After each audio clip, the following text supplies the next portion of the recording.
listening to the Nii Lamptey Show. My name is Joey, and this week I'm joined by Paul. Good evening, mate. And by Neil. Hey. And by Dom. Hello. Paul, it's only just occurred to me that this is probably the first time in several months that not only are we recording this, but that you're with us. Yeah, I had to look on Skype. The last time I was on was before Christmas, when Skype looked very, very different. Indeed, yeah. And, you know, I think they're only trying to impress us, because I think we are the last 4 people in the universe that are... we ain't moving. Yeah, do you think that I've got the technical capability to work out how to use something else at this point? Moments of the week, guys. Speaking of technical capability, which of our wizards are you going to highlight this week? Paul, you can start us off. I'm going for 3 great insults I've heard in the last week.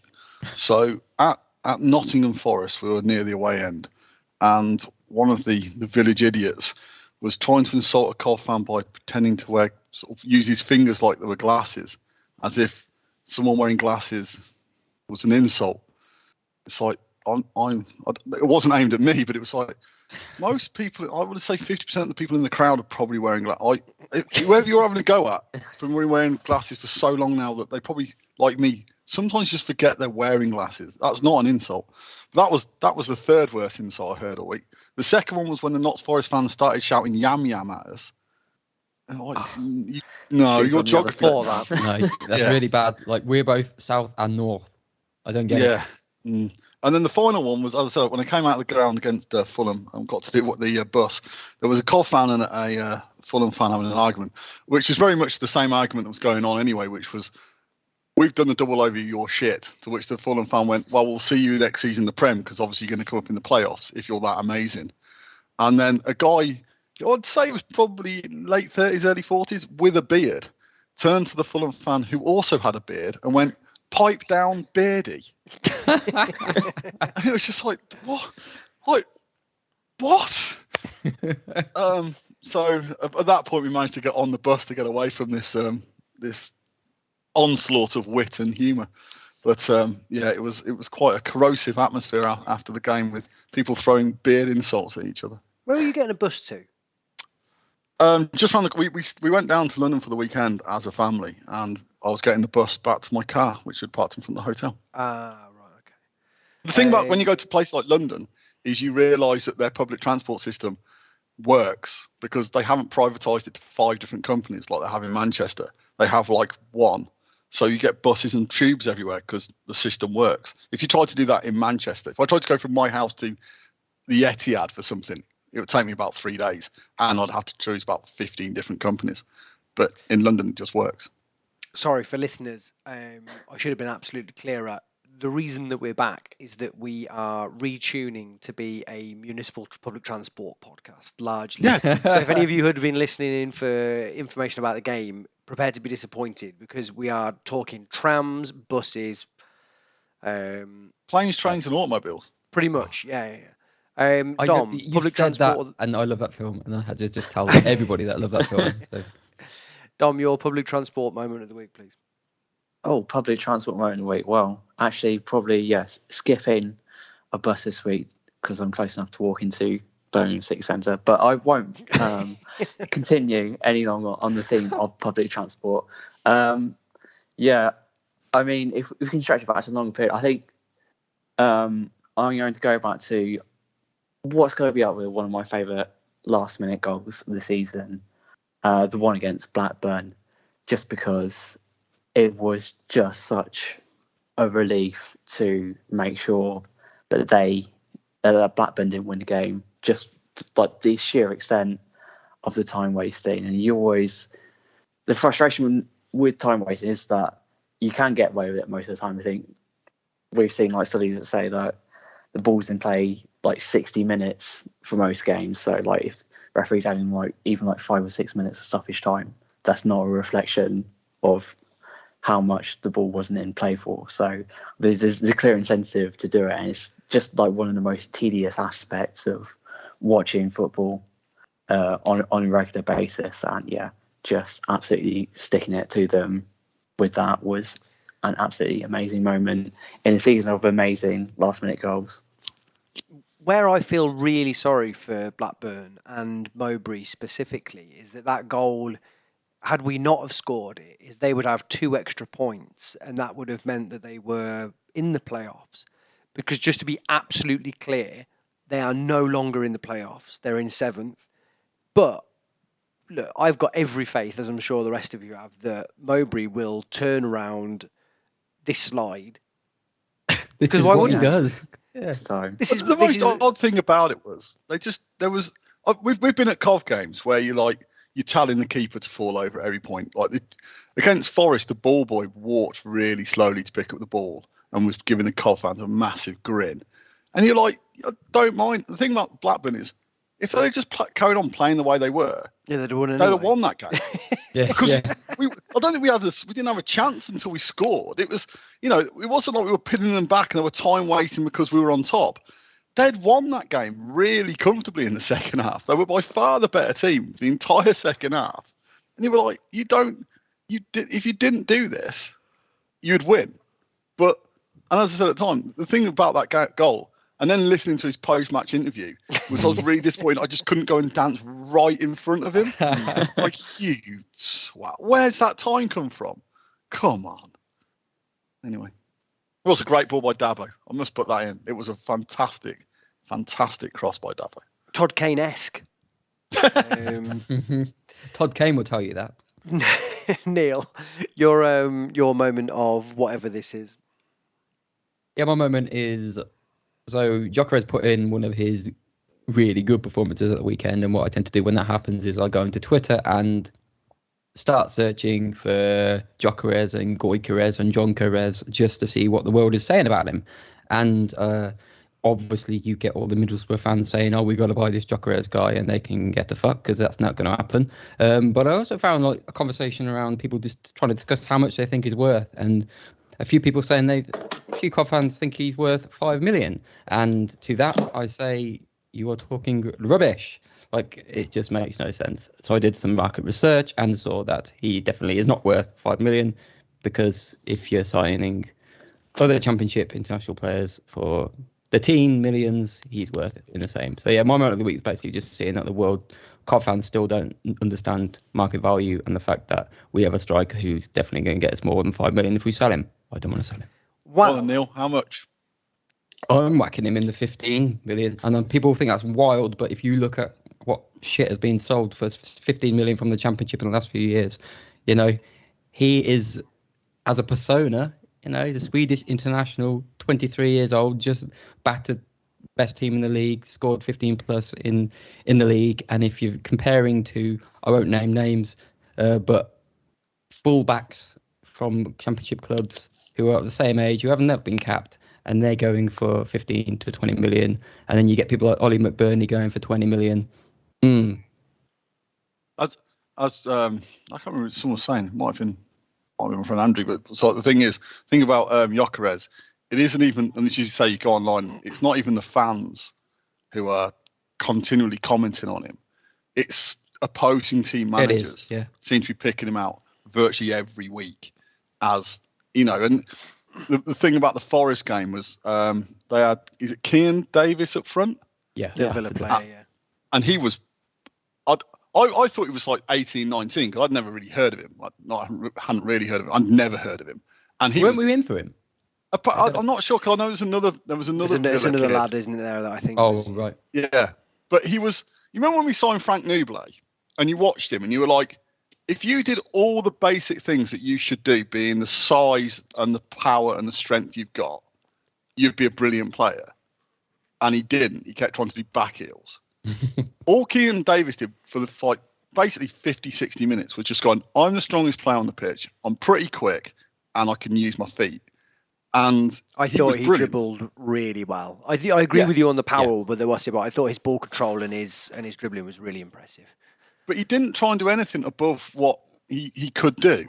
And you watched him, and it's like both goals came from him. Basically, the first goal is a brilliant pass in the channel behind the centre back and the wing back.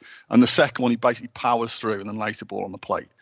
And you watched him, and then you watched Gyökeres, who did similar sort of thing for COV against Forest, where he was taking the strike, but we just had no one around him who could capitalise on the absolute mayhem that Gyökeres was creating. And he was just like, that's the thing. It's like you put Gyökeres in a marginally better team with players around him who score goals from midfield, and his 15 is probably supplemented by another 15 that he's basically just created by being him. And you just like, that's, you can't, it's really difficult, isn't it? We've basically got three players who everyone's sort of saying about, well, who's going to go. And I know, obviously we'll get onto the Fulham game, and it was probably the best performance by O'Hare. I thought O'Hare was really, really good against Fulham. And it was one of the games where you're like, okay, yeah, he's living up to that hype. And then you watched Hamer, and you're like, I love watching Hamer. Like Hamer in the last 6 months, since Christmas, so 4 months, has been almost impeccable. Yeah, he's been outstanding.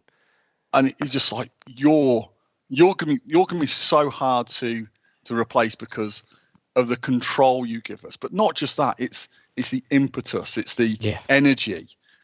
Like you're everything I want in a midfielder. You're a horrid person to play. You know, he's got 13 yellow cards. He's obviously, or 14. But it's not just that. He's got like that. I know I wasn't on the pod for this, but my moment of like the season is that outside of the half volley pass he put out to the wing. You're like, that's just like the shit we've watched in midfield, like David Prutton in the last 15, like since relegation from the Premier League. And you think some of the midfielders we've had some all right, you know, Love Doyle, you know, and then you can't even name half the players who play for us in the sort of mid-noughties and then mid-teens. And then you've got this guy who's sort of playing a 25-yard volleyed cross-field pass.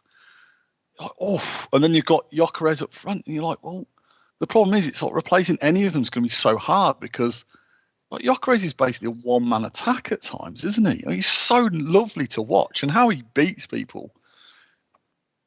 I mean, how he just keeps going away with the ball, it's a mystery at times, but he does it every time. Anyway, do you want me to go on to the Fulham game? Well, Just a quick one on... there's two things. Oh, sorry. Yeah, your moment of the week, Joe. Well, I'm not bothered about my moment of the week, but I have to take an opportunity here to... Well, so me and Paul shared a text exchange about a week ago about a subject very close to what you've talked about there, which is striker value for Coventry City players. And we got quite heated, didn't we? I think I'd like to know, Dom and Neil, if you were a buying club in the Championship, how much would you pay for Matt Godden? That's such an interesting one because of the thing that goes against him is age. But the numbers look great. I mean, I still can't get over. I thought he played more games this season. He hasn't. He's played like 23 and scored 12 goals, which is insane. You know, he's 31 now, 30. I think it's only Mitrovic with a better goals per minute ratio. It's like 130 minutes or something per goal. It's insane, and he's been doing that for a while. The money thing is mad. I don't even know if I can answer it because I don't understand the market value of for him. He doesn't slot in at all, does he? In the past, we would have just given him away eventually after he come to the end of his contract because close to it because that's what we do. But he can do a job for someone still for a couple of more years. So you know, you're putting $1 million on that, are you? But a million. That's an interesting figure that you'd put on that, Neil. What did you say? £1 million? My question to everyone, and Dom can answer this when he gets his turn, is I don't know who's buying him because I don't see a team. We wouldn't buy him. If he was doing this at Millwall, we wouldn't buy him. So a team that's looking to get into the playoffs wouldn't buy him. And I don't see the teams who are just beneath us. I don't see any of them buying him for £1 million because I don't see any of them having £1 million. And I think that's the thrust of the argument from me and Joey had is regardless of value, which is fine, it's then who's going to buy him? What sort of club? Because a team that's just promoted out the League One, I grant you, would look at that and go, yeah, that's an amazing. But I don't see anyone who's going out of League One. Like Wigan aren't spending £1 million on a player. Or if they are, they're not spending it on a 31-year-old striker, especially one who has missed quite a lot of the last 2 seasons with injury. Dom, he's not 31 until July. I've just seen. Yeah, but no one could buy him for the transfer window. Let's get the facts straight. He's a 30-year-old striker. People wouldn't buy, all right? He's currently 30. Dom, put the nail in the coffin, say £1 million, then it's 3-1 to us. Oh, really? Is that yours? I said £1 million exactly. Yeah, I said I agree. He's got injury problems and he is 30, but that is why he's costing 1 million as opposed to however many million, because injuries aside, when he's played for us in the Championship, he scored an amount of goals that you can't really buy. And I think that to a certain extent, he does make us worse at home. He does physically make us worse at home. I'm not talking about any of the. Do you think for a second that this is what people are looking at? People are looking at, like, I should imagine there's a load of really clever clubs, Brentford, Brighton, whatever, all the cliche ones that are using laptops and whatever.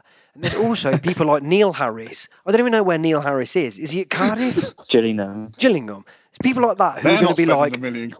who are going to be like, I'm not on about him specifically, but I'm on about managers like him who are going to say, you could take your silly little machines and shove them up your ass. I know goals when I see them, and that boy scores goals. And people like that will pay £1 million for Matt Godden.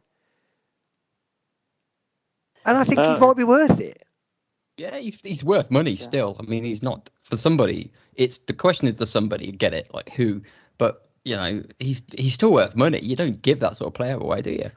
I know Gyökeres is a different kettle of fish because he's 23, but we pay £1 million on a striker and we chose to buy Gyökeres. But Gyökeres came in like as a kind of business decision, didn't it? It was like, we think this guy might have a better resale value. But some clubs would have gone in a different direction and just been like, I'll buy the goals that will keep us up, even if we then have to work out what we're doing the season afterwards. Yeah. Anyway, so if you'll just admit that you were wrong, Paul, then we can put this nasty business behind us and move on. Look, we haven't let Dom speak yet. Dom, go on. Yeah, I think I'm sort of more Paul's way in that I'm not sure who in the Championship buys it. I think an ambitious League One club who's like going, right, promotion now, we've got some money to burn, and yeah, we'll sign some 30-year-olds who'll do that. We'll go Godden, guaranteed goals. That's your $1 million, $2 million. I'll tell you who it is. It's Portsmouth are going to be like, I know that we just tried this, but let's try the other one. I know that we got Tyler Walker and it didn't really work. We just got the wrong one. So let's just pay £1 million for Matt Godden. Anyway, right, we've probably talked about this for longer than we need to. Go on then, Paul, do Fulham. Right, so you need some context on Fulham first. Fulham, top of the table. Not only top of the table, clearly top of the table. Yeah. They've scored 94. Well, up to Sunday, they'd scored 93 goals. Only conceded 32. Clear 10 points. In fact, if Forest hadn't been so good, they could have almost won promotion on Sunday. They were so far ahead. I love the idea. Sorry, just quickly. I love the idea that anyone is listening to this and going, "Oh God, that makes that win a lot better." I think it's all about context. Context is everything, Joey.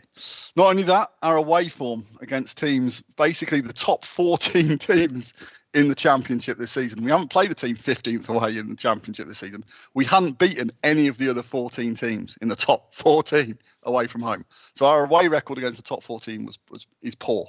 There's a couple of draws, mainly defeats, not great. So we went to Fulham after having been thumped by Forest, who are a very good side, with no real expectation. And I don't know if you've ever been to Fulham, and I'm going to say the answer probably is no, because there weren't only 2,000 of us there. You go into the away end at Fulham, but it's also the home end as well. So you're mingling with the home and away supporters, which is really sort of quite quaint and quite nice and a bit sort of disarming and quite lovely. And I think that's Fulham all round, really. They're just quite a lovely little club by the looks of it. So we set up in a system which I thought we were going to play against Forest. It looked like we were going to play basically back three with Hyam in the middle, Rose on the right, who had an abysmal game against Forest, and Bidwell on the left-hand side of the back three, who appears to be far better as a left-hand side centre-half than he does look like as a wing-back, mainly because I get the feeling that Bidwell doesn't put his children to bed. He just slide tackles them into bed because it's just a bit easier for him. And then Maatsen was back in at left wing-back.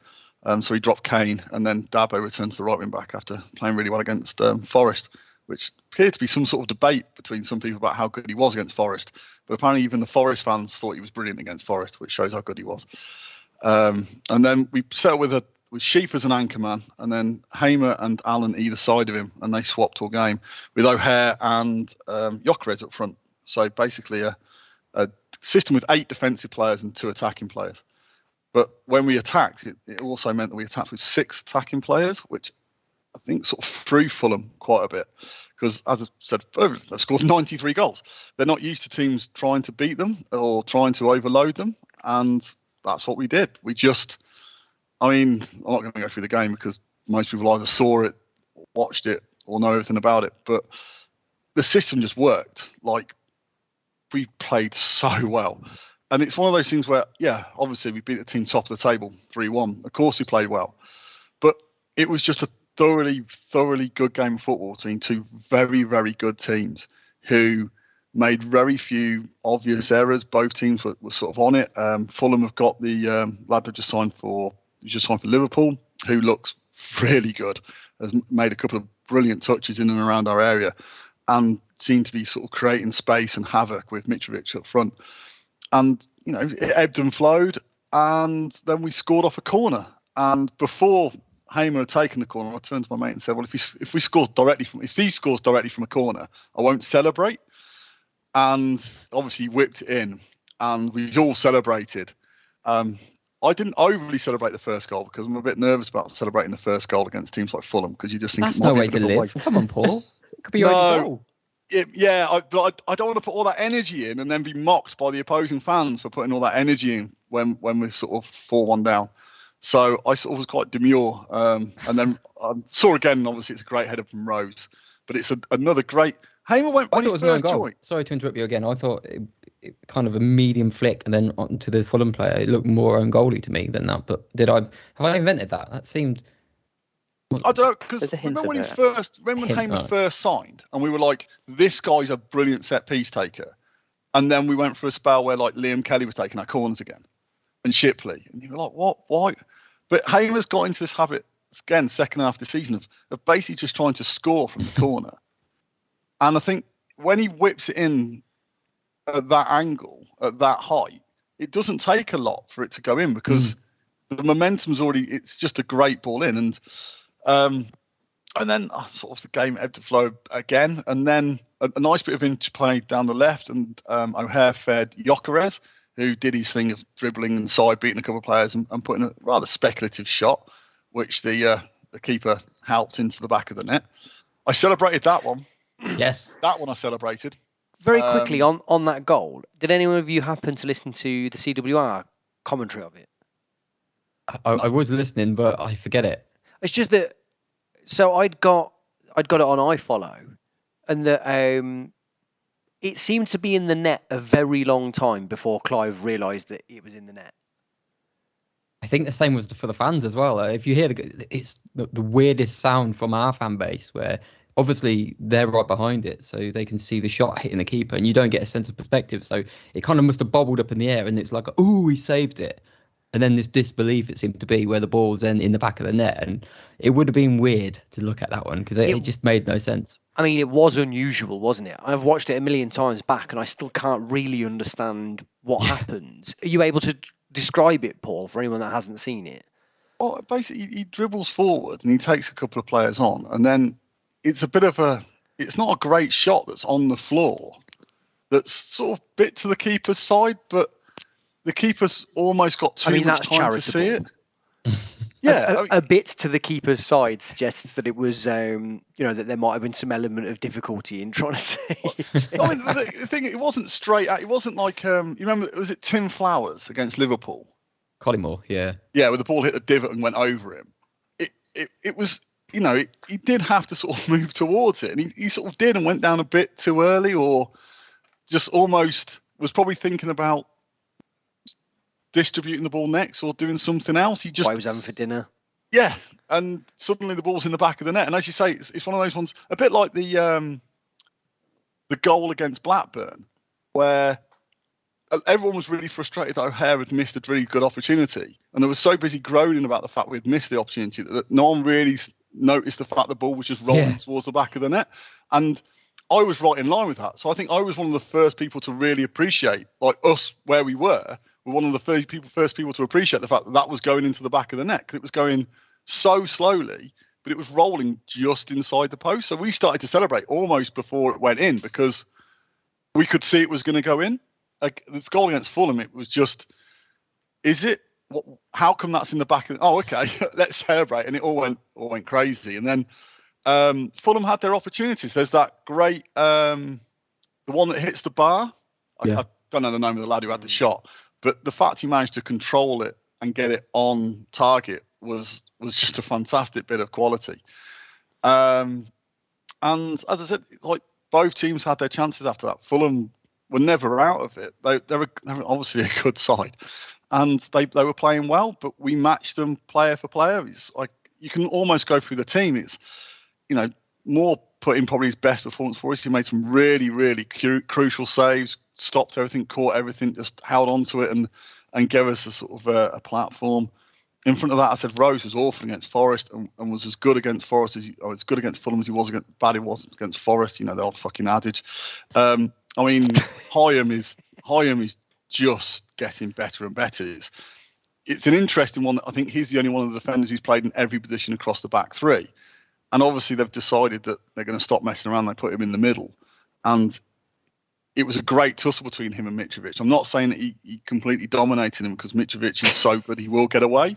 And he got some headers on target and he causes problems because... Yeah, he's real hard work. I think people were being a little bit dismissive because it's, oh, he was in his pocket, blah, blah, blah. And no, it was a really interesting battle. And, you know, what I liked about Hyam there was he just kept at it. Like, you know, you're not going to win every header against Mitrovic. He's that good.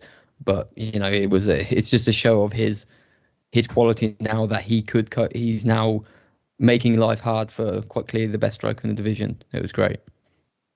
Do you like level of but it's that level of maturity, isn't it? And it's you can beat yourself up if things don't go your way. You can start to sulk if you're not winning every header, as Neil says. You can start trying too hard, and you can give away silly fouls because you're trying to win things that you can't physically win. And Hyam never fell into that trap. I mean, yes, I'm a massive fan of Dominic Hyam. I think, and it'll always go back to the fact he was so bad in that drubbing by Yeovil that you were almost. It was easy to sort of say this guy's never going to make. You know, he's not going to do it. And here we are, like 5 years later or whatever it is, and he's just played brilliantly against the best striker in the division and possibly the best striker goals-wise that has ever been in this division. And he's kept him quiet twice now. And I think I've seen enough superhero films to know that you need that in your character arc.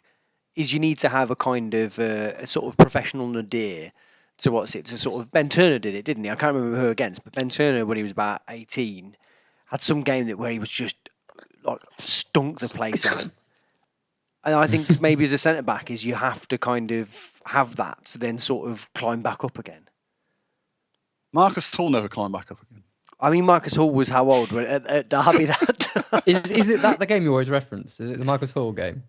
Derby. Yeah, we got beat. It was at Pride Park in about 2010.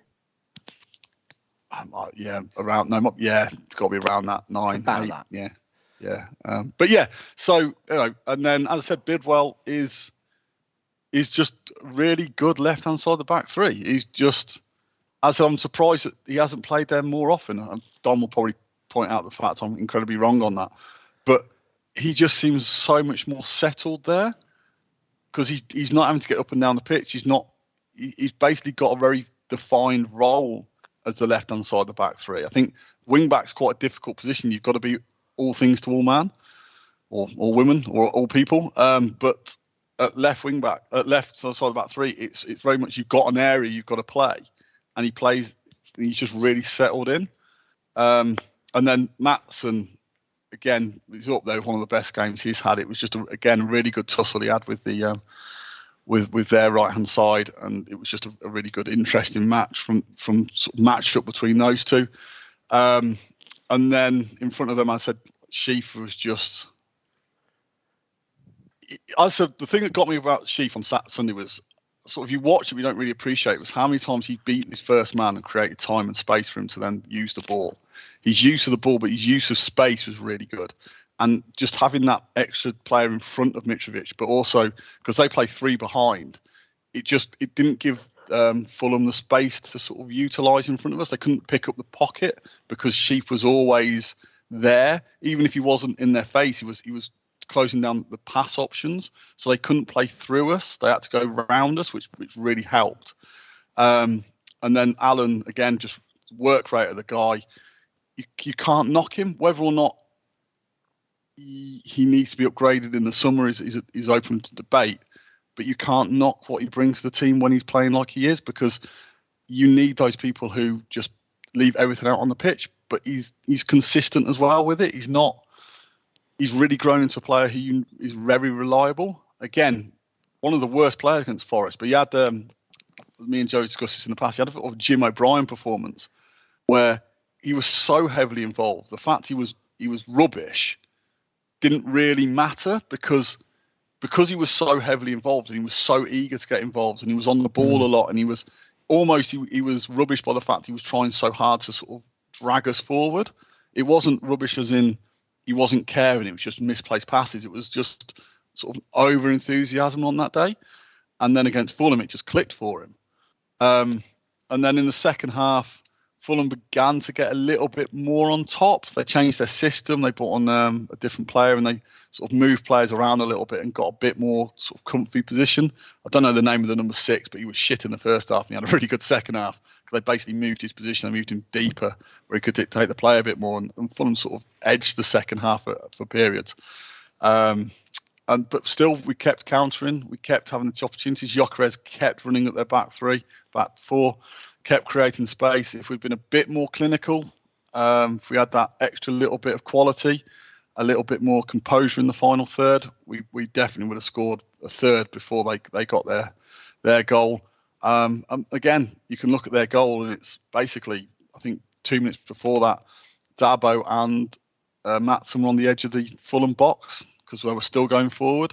They countered into the space behind Dabo. Dabo couldn't get back. They pulled it across, and it's quite a nice finish in the corner. And you're like, oh, this could be a really tense last 5-10 minutes. And then I suppose it's the final 3, isn't it? It's Gyökeres had a dribble in from the left, beat a couple of players, got a bit of a shit shot away. The keeper saved it, rolled it out to the centre half. Who's there? Who's always there? Hamer. Hamer's closed him down, collects the ball in the penalty area. And as we know from the Bristol City away game, if there's one player you want in a position where they've got to pick the right pass, it's Hamer. And he picks out the perfect pass. We've had that opportunity about 3 or 4 times earlier in the game. And the final ball from Gyökeres, from O'Hare, from Maatsen wasn't good enough. Hamer, I know it's a really you can watch and go, that's a really easy pass from Hamer. It's not. No, you're right. He's got to beat the goalkeeper. He's got to beat the defender. And he's got to make sure that O'Hare can't miss from a yard. And he did it. We can't sit here and say that's an easy pass, because we've been bemoaning just how mad our attacking or final attacking pass has been all season long. We just haven't made it easy. So the fact that, like you say, he is the guy who in that position you can probably rely on more than anybody else to at least give it a bloody good go. And I really enjoyed the first half because we were fluid and we got the goals, not necessarily fully kind of classic goals, but we got the goals, which meant that we weren't going to feel like we were being punished. Second half, I wasn't quite as relaxed because it felt a bit too familiar, because we were, like you say, we were getting those chances and we were just being sloppy, and their defense just kept doing the same thing where they would essentially just let us take the ball off them. It was surreal. And when they then scored, I gotta say, I was a bit angry. I was like, oh, don't do this to us again. Like, we've been whinging about you not punishing teams all season long, and then it felt like it was going to happen. So the relief was of semi-Notts County kind of relief when we scored that third goal. Then we just, oh, thank God for that. We've just sorted it out, because I couldn't have handled another few minutes of just watching us desperately try and cling on. The third goal, I've got scratches on the back of my leg and bled a little bit. I celebrated the third one. The third one. Yes. But as I said, we were talking about during the game in terms of Andrew. It's like after 60 minutes, and it's like if you're thinking about the game incrementally, we've won each of the first 6 sets of 10, and then it's like, let's get to 70 minutes, and if we're still 2-0 up in 70 minutes and playing really well, then the chances are that we're going to win this. And it got to like the 80th minute, you're like, okay, we might not have won all 8 of those 10-minute spells, but we haven't been outplayed in any of them. So it's going to take a lot for Fulham from here.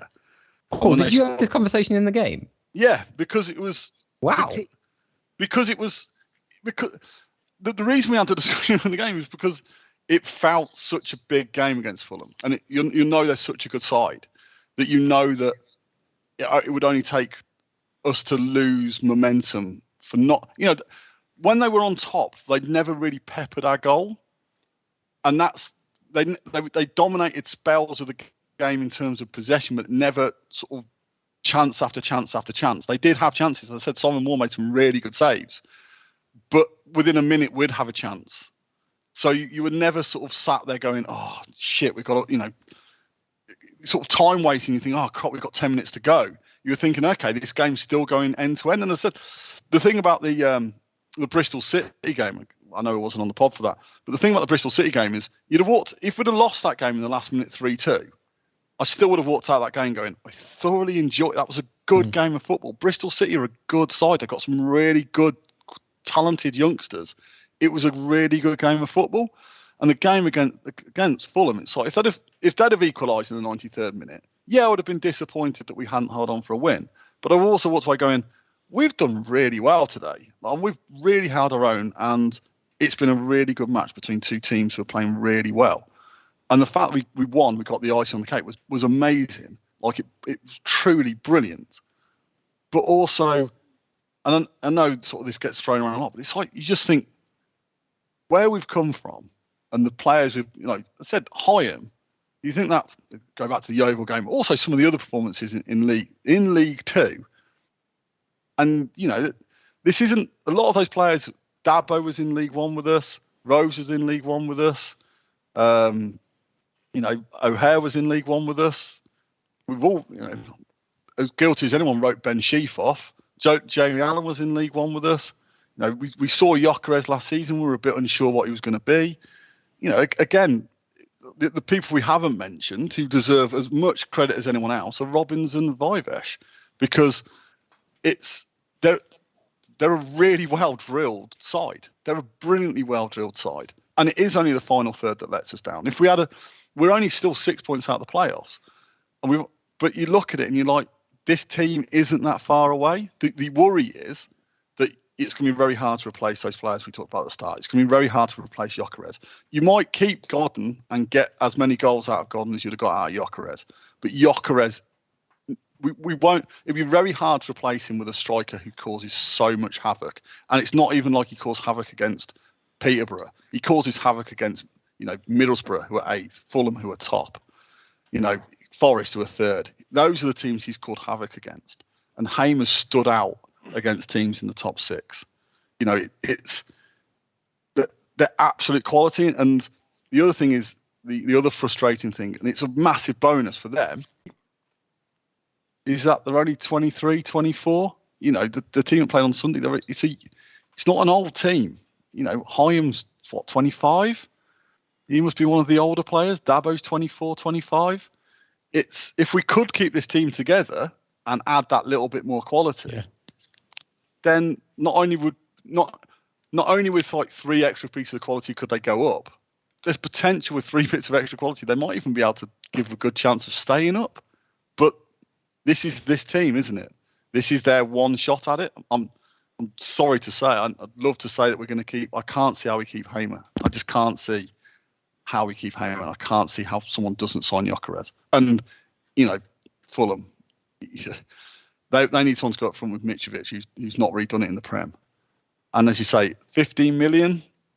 It sounds like a lot, but to a Premier League club, it ain't really. And if they don't even stay up, they know he's still going to be 25, 26 to get them back up the year after. It's almost like a non-risk signing, isn't it? Yeah. Sorry That's a to shame. drag it down, but No, it's so right, isn't it? and that's the thing. You sort of you get to that bit where with Cov. I discussed this a load, and I'll shut up and let everyone else talk in a minute. We've discussed this a load. For me, Jody Jones should leave in the summer. Not because I don't like Jody Jones. He's barely played this season. I think he's played 70 first team minutes, and it's like he needs his career to restart. He needs to go somewhere and play 70 games. Like that. His career's. There's no point in being at Cov. Not because I don't like him, not because I don't see what it benefits his career. On the flip side, I know they're still only 24, 25, Gyökeres and Hamer, but they deserve to be playing at a higher level. And if someone comes in for them, you can't begrudge them because they've earned it this season. Like they've been brilliant for us, and that's what we are. We're a stepping stone for players to progress to a higher level because that's how it works. It happened with Madison. It's happened with Fleck. You take a gamble on these kids, or the kids come through the academy, you give them games, and then they're going to move on. What you hope is that you, around those brilliant players, they bring up the quality around them, and that's sort of what's happened, I suppose, with Hamer and Gyökeres, is they've given us another season in the championship, a good season in the championship. We should hopefully finish in the top 10. That allows us, especially with the money they should bring in, to then strengthen again and make us better next season. And that's what you've got to do. You've got to, Liverpool did it with Coutinho. If you've got a player you can sell for so much money that can buy you 3 or 4, it's just the science behind it, isn't it? I also don't think people can be too downhearted about the idea of the players going, because without wanting to be too existential, they're football players and they're always impermanent. And the very nature of them suggests that if we want good players, our business model and our existence is based on us selling them. But I think that also you can imagine that, touch wood, it's possible. We've seen examples recently of players, of teams using the market like that, but that doing it to sort of, using it as an overall improvement to them. And I'm thinking, without wanting to sound like I'm talking about Brentford all the time, I'm sure that Brentford didn't want to sell Ollie Watkins or Ben Rama or a number of different players. But they're in the Premier League now because they used that money wisely, like you say. And I just think that I obviously don't want, let's say, any of those players to go. But that I sort of think that means that we've been good. I just sort of think you hope that we can bring another good player in. And I'm really glad that for however long it ends up being, that we got to watch Hamer for 2 years or 3 years. And that Gyökeres, who we thought that's a risky use of £1 million, now looks like the most cast iron quality championship striker that you're ever going to imagine. I think it's a bit mad to be like, oh, I can't believe we're going to sell these players. And I know that's not what you're saying. I don't think you're saying that, Paul. But I do think there's a sort of a general opinion of that, of kind of, oh, we're a selling club. We're like, well, yeah, but I think everyone is, aren't they? I think the thing is, the interesting thing, I think, if you look at our rise from League Two, is, in my opinion, we've only ever really lost 3 players at the end of the season who you'd really want to have kept. McNulty? I think McNulty, at the end of the League Two season, I think that's one. I think Liam Walsh, and I know you can say, oh, but he was alone, but so was O'Hare, so was Gyökeres. We have signed the players who've taken on at loan. Yeah, and Liam Walsh did move somewhere else, didn't he, that summer? No, he stayed at Bristol City. Oh, he got injured, didn't he? Right. So, and probably Ostergaard last season, I think, was a player that you would have signed if you could, yeah. Yeah, and I think this season will be the first time ever that we've actually, we will lose. I don't think O'Hare will go. I could be wrong on that one. I think he will be the one out of the 3 who will stay. But I think it's the first time ever we're going to have lost 2 players, and you're really going to be like, because again, if you look at the players who have done really well for us, in an odd way, not many of them have started really well for us. Most of our players who have really progressed under Robbins and Vivesh and really comes to the fore have actually started quite slowly for us. And I include people like Dabo in that. Like, they've developed, but the first couple of sort of 10 games, they weren't they weren't that great for us. I mean, even Chiefs taking a season, Gyökeres we had on loan last season. It's a slow building thing. Maybe it just takes a while for them to get used to how we're trying to play. But again, Jamie Allen's took a while to get going, and he's really progressed. But he's been here 2.5 seasons, 3 seasons now. I know his first one was sort of curtailed a bit with injury, but it's quite an odd dynamic of how we sort of progress as a team over time. So that's going to be the other interesting thing is can we bring in the players to develop us straight away, as opposed to sort of slowly coming on. But hey. Right, okay, I'm looking at the time. Thank you, Paul. Dom, have you got a brief moment to do some Birmingham and or Bournemouth preview? Yeah, I can do. So, Birmingham, we're playing on Friday. I think for most people will be a first return to St Andrews since that Sunderland game. What in a different world, really.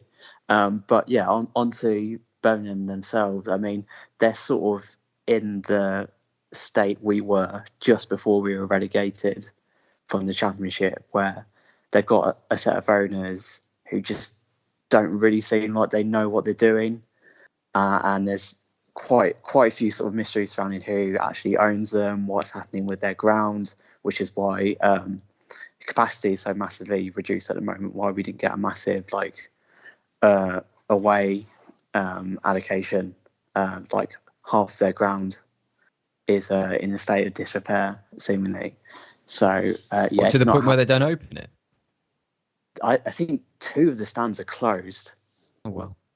Because there's sort of issues with like the foundations, and I mean having like gone to St Andrews during that season we were there, it's not a massive surprise given the state of the ground, but it's a massive they're just in a terrible state off the pitch, and for quite a few years they've sort of been getting by, sort of just plugging gaps here and there in terms of their squad, sort of signing players in January or just getting in sort of like 28, 29-year-olds who are good for now and we'll worry about it later. And it's starting to feel like those problems are really starting to, just like get on top of one each other. It's looking a really difficult situation for them going forward. As for this season, under Lee Bowyer, who was really loved when he was a player there, and he had massive amount of goodwill behind him. They started the season really well. They weren't playing the prettiest football, but they were effective. They brought in Troy Deeney, who a Birmingham fan, and who made a reasonable impact when he started. They also had Thais Chong, on loan from Manchester United, who was their star player, who was just like carrying the ball up 60, 70 yards up the pitch and just making them look a lot more dynamic, exciting. But Chong has picked up quite a serious injury, I think 2 quite serious injuries over the course of the season. They also lost Sarkic, who they had in goal, who was fantastic when we played them in Coventry back in November.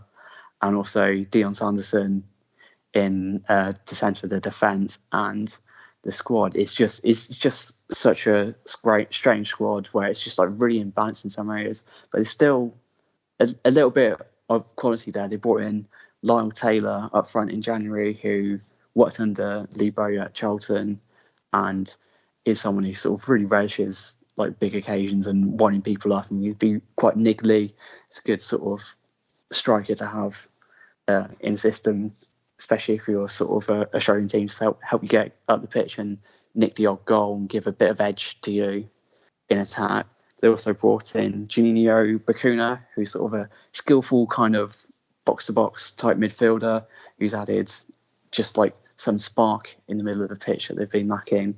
And also Anel Hernandez from Norwich, who's quite a sort of burly upper body kind of winger who offers a bit of a goal threat. But such as how Birmingham have been this season, they've ended up playing Hernandez quite a lot at right wing back, and there's just a lot of just like chaos in terms of what positions players play in.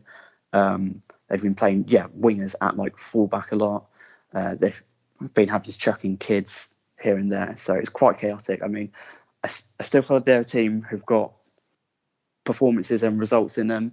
I think Lee Bowyer's good at it's good at sort of like the management side of it, even if sort of the whole like strategy of like trying to actually build and help the club turn around the state they're in doesn't seem like it's there, and whether that's entirely Bowyer's fault or not is not too clear. But yeah, they've got nothing to play for this season. They're kind of lucky they haven't ended up in the relegation scrap because they started so well, and it could be quite difficult for years ahead for them. And yeah, that'll be a 1-1 draw in the time-honoured tradition of these games that we've played against them over the past 2 or 3 years. I'll take a penalty, yeah.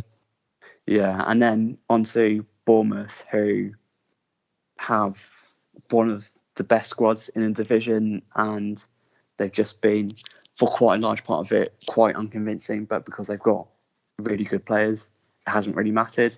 And I suppose, like, for Scott Parker, who sort of did a similar job at Fulham in having a really good squad and just about getting into the Premier League, it's just like hard to tell whether he's actually a good manager or has been fortunate just to end up at clubs who've had better players for the level he's at. And obviously, you're looking at that front line with Dominic Solanke, who is like, mid-20s, pushing that for goals, and just a load of really good attacking players around him to support that.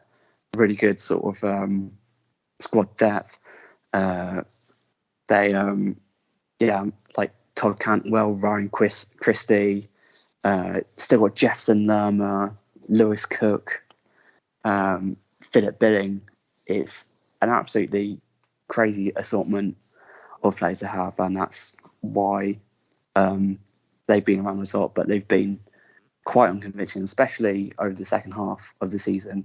Had that January transfer deadline, Troy Dash, where he brought in players like Kiefer Moore and Siriki Dembele to try and give them a bit more impetus, and it's worked for a few more games, and it might even be enough to get them automatic promotion. But it does feel like since they were relegated from the Premier League, they've really lacked direction and have just sort of relied on having really good players to get them through.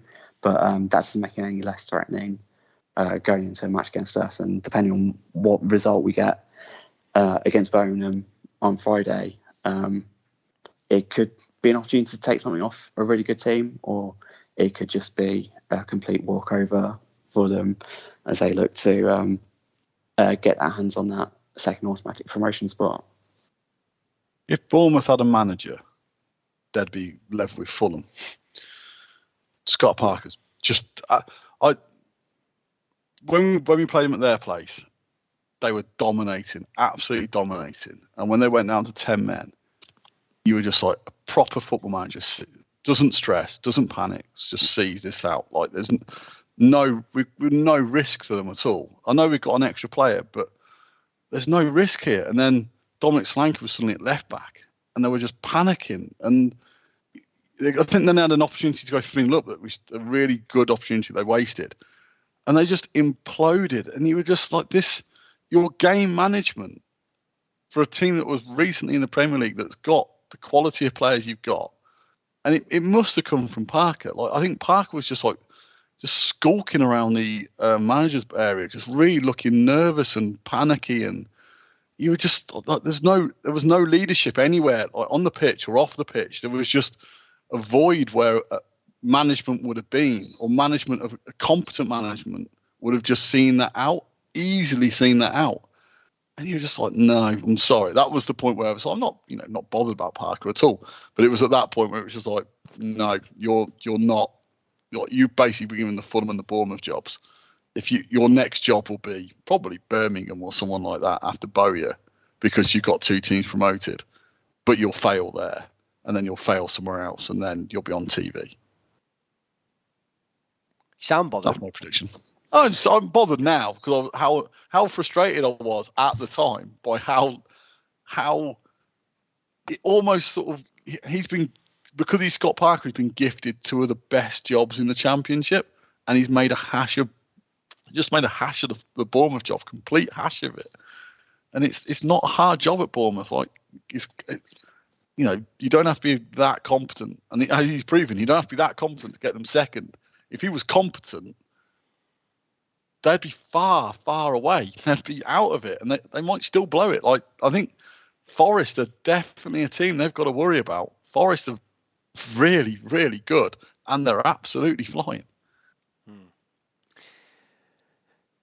Well, there we go. Does anyone want to finish on anything other than Paul bashing Scott Parker?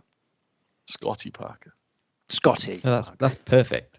I think it's about right, yeah. Right, okay. Neil, you have got a plug. In fact, you've got loads of plugs at the moment.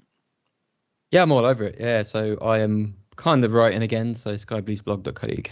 Go and have a look at what I'm doing over there. And I'm doing something on YouTube like a child. So, you'll find it all. Just search for Sky's Blue Blog or see some links. It's there. It's just me talking every week. Good fun. And you've also got the greatest. If I didn't have so many cups that, like the three layers, the three cupboards I've got, or the cupboard with the three shelves which are sort of doubled up on cups, I'd be definitely getting a big Swede cup. But I think if I got another cup, my wife would kill me because we have nowhere to store it. But yeah, I'm in the same position. Yeah, I've got a lot of mugs in my house that are being used to house other things just because I wanted to buy the mug, and now you couldn't have them all as tea vessels. I've got one mug that I've Nii Lamptey Show mug. That's the one. That's the dream that I now have on its way. So that's gonna be fun. But the context here for people listening is I created some mugs, didn't I, with funny things on them. So you can buy those as well. Well, you can buy T-shirts and stuff with these totes. I did a Hammer one, a tote bag. Yeah, you can. A mobile phone case. Can you believe it? All that sort of stuff. So if you like stuff that's more expensive than it should be, get that. So there we go. Anyone else? Dom, have you brought out any Sideways Sammy merch? Not yet, but I'll get my brand awareness team working on a NFT or something. I'll do it. I'm not working at the moment. I'm sure there's some brand awareness people that are also COF fans that you can ask about it. I'm sure they'd help you. Right. Anything else before we finish up? Oh, there's a question for you before we go. If you're humming, which song are you humming the most? We've got a Big Swede, we've got O'Hare, or he's Brazilian. Is that a rhetorical question or? No, that's a question. Which one are you humming most? Appreciate you probably got to. If you go to most of the away games, you can't help but walk away humming one of those three songs because that's the only thing that's going on in your head. Like most of the time, I'm sat here.